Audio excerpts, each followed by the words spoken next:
लेकिन आज वायदा बाजार का top loser Shri Ram finance 5% नीचे इस वक्त कर रहा है कारोबार। नतीजों के बाद हमने देखा कि श्री राम फाइनेंस में गिरावट बनी हुई है। कहां से बढ़ रहा है शेयर में दबाव और ये गिरावट कब थमेगी, इसमें ब्रोकरेज रिपोर्ट्स किस तरीके की निकल कर आ रही हैं, बताने के लिए हमारे साथ जानवी मौजूद है। जानवी, बताइए।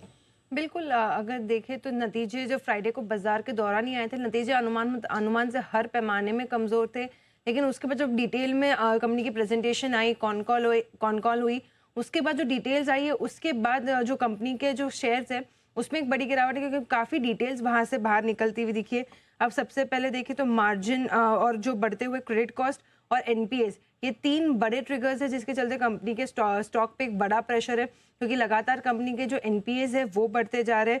इनफैक्ट कंपनी का अगर रिटर्न ऑन एसेट्स देखे तो इस तिमाही में अगर वाई देखे तो 2.87% आता हुआ दिखा है, जो पिछले साल इसी तिमाही में 3.2% था। तो रिटर्न ऑन एसेट्स में भी बड़ी कटौती है। साथ साथ चाहे पीवी सेगमेंट हो, सीवी, एमएसएमई सेगमेंट्स हो, इन सभी सेगमेंट्स के जो स्टेज 2 एनपीए एसेट्स है वो भी बढ़ के आए। तो कंपनी के जो नॉन परफॉर्मिंग एसेट्स है उसमें जो बढ़त हुई है वो चीज़ बाजार को पसंद नहीं आई है। साथ साथ अगर हम देख रहे हैं कि FY24 की चौथी तिमाही से लेके अब तक पिछले 4 तिमाही में लगातार जो कंपनी के मार्जिन है वो घटते आ रहे हैं। जो FY24 के चौथे तिमाही में जो मार्जिन 9.02% थे, वो इस तिमाही में अब 8.25% आ चुके, 8.25% पे आ चुके। लगातार 4 तिमाही से हम देख रहे हैं कि जो है वो मार्जिन का ट्रेंड घटता जा रहा है। और इसके पीछे जो बड़ी वजह है कि कंपनी जो अपना लिक्विडिटी बफर है उससे बढ़ा रही है। अब औसतन कंपनी 3 महीने का लिक्विडिटी बफर रखती है, लेकिन अब कंपनी इसे 6 महीने का लिक्विडिटी बफर रख रही है।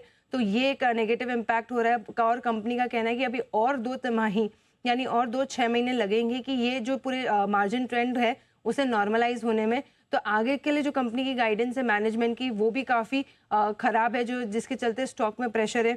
इनफैक्ट अगर आप कभी सभी सेगमेंट्स का जीएनपीए का स्टेज 2 देखें, स्टेज 2 जीएनपीए देखें, तो वहाँ पे क्वार्टर ऑन क्वार्टर हम देख रहे हैं सभी सेगमेंट्स में जो एसेट क्वालिटी है वो सुधरी नहीं है, वो बिगड़ती हुई आई है।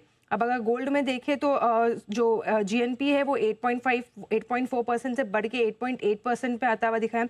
टू व्हीलर सेगमेंट में 5.7% से बढ़ के 6.4% पे, एमएसएमई सेगमेंट में 7.2 से बढ़ के 7.5, फार्म इक्विपमेंट में 10.3 से बढ़ के 11.1 और पीवी सेगमेंट में देखें तो 6.2 से बढ़ के 6.6।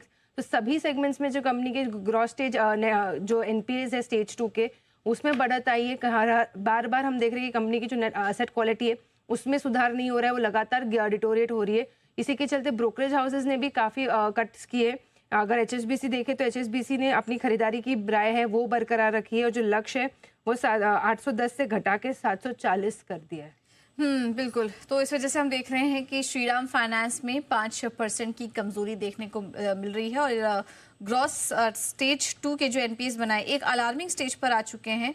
हालांकि इस क्वार्टर अगर हम एनपीए देखें तो थोड़ी कमी आई थी, लेकिन जिस तरीके से स्टेज 2 में एनपीएस बढ़ते हुए नजर आ रहे हैं, आगे आने वाली तिमाही के लिए भी थोड़ी चिंता वाली बात यहाँ पर श्रीराम फाइनेंस के लिए हो सकती है। और इसी के चलते हम देखेंगे कि कंपनी को प्रोविजनिंग भी काफ़ी करनी पड़ेगी, क्रेडिट कॉस्टिंग के बढ़ेंगे और उसका असर मार्जिन पर पड़ेगा। 5% कमजोर इस वक्त ये स्टॉक।